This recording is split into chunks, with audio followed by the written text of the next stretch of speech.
Luluto naman pulutan, oh. Buhok, pareho. Kung pula buhok. Ayaw mo na? Kung dilawang buhok. Gutom ka na? Paano kung walang buhok? Wala rin kami. Ayaw mo na? Ikaw, Chicago, naka-impeto na sa uri ng chemical. Ihalo mo sa metal.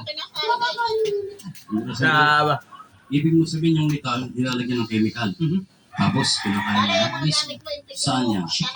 Chicago. Pues, magpunta ka ng Pangasinan. Metal mismo, walang chemical. Kinakain sa Pangasinan. Pangasinan! Metal mismo, walang chemical. Kinakain sa Pangasinan. Anong klaseng metal? Metal bus naman pala yan. Metal bus na sa ulo. Metal bus na kamot. Bagong at kamatis, katalo na lahat ng metal inabot ko sa iyo. Yung sinasabi, kaya dyan nagagalit si kakabot na nabubuhay pa. Yung mga kalokohan mo yan eh. Yan, nasabi sa akin ni Kita Nova, so kay Kisay ka ka. May sama na rin na rin pagkago na matay bakit. Naalala mo yung huli natin biyahe matid saya? O di ba sa Naiya Airport, bago kayo sumakay ng aeroplano? Hindi namin marunong magkanta, eh. Anong bili ni Bert Marcelo?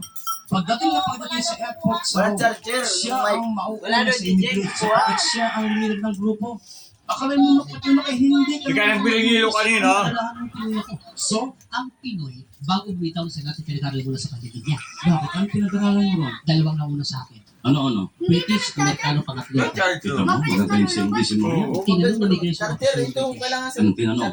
Ah, sa mic pala, sa mic. Ang mic daw. I'm afraid not. Kita mo, galing sa English. Siguro yung Amerikano, very stale years. Anong sagot ng Amerikano? Well, afraid so. Galing ka na. Tinanong pangatlo ko sa pili. Ikaw na tinanong. Very stale years. Anong sagot mo? I'm not afraid. Patay.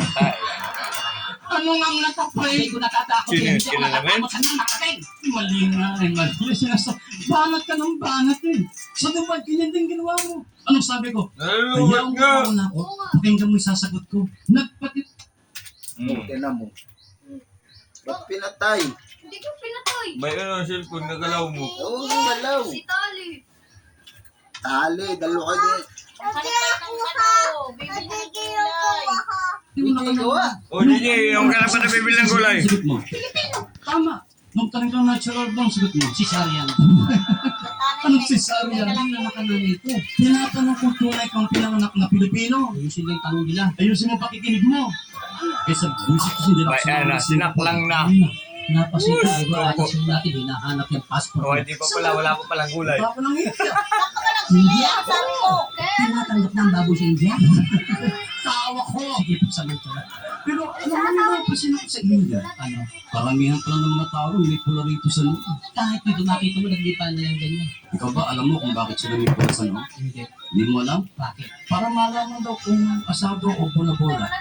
Kung nakiluwa mo siya pa yung tao. O, ano mo na yan? Sa India, nag-alok ang tinatawag na black, Black magic. magic. Black magic? kasi mo nga ano, gusto ni Jim, gusto ni Naiya. Tawag sila dyan, tili-tinis mo, tili-tiniti. Basta may tili, ayos na yan. Yan. Ang kapangyarihan ko, ang babae malalaman mo kung Ay, virgin natanggal na. o hindi na virgin. Kaya kung sandali, majority ng guests natin ngayon, babae, mag-ingat. O, check mo, Sila may ano. mag-ingat sa akin. Ang ibig mo sabihin, wala na babae, kung may karasan o wala pa? Yung iba nga dyan, di na makatingin sa akin. Abay, kakausapin mo. Yung hindi ko lalapitan, Abay, matindi nga. power of the mind. Lugar, okasyon, sa mga disco, coffee shop, restaurant, sa Gagatahan na. public places kanya. Sa pamamagitan ng Sa order lang, hindi mo lang yung kategorya. oh, come on. Order lang, malaman mo kung may karasan ng tao, wala. Bibigyan kita ng sample. Dapat. Kapag ang babae walang asawa, walang syota, in short, virgin, kadalasan yung order niya. Ano? Soup. Soup. Kita mo, saradong-sarado. Kahit na hangin, hindi makakapasok dyan. Ikaw lang nga, pikit na pikit eh. Oh. Soup. Sa baba, kalagyan. Pag yan nagkaroon ng syota, nagkaroon ng konting karanasan.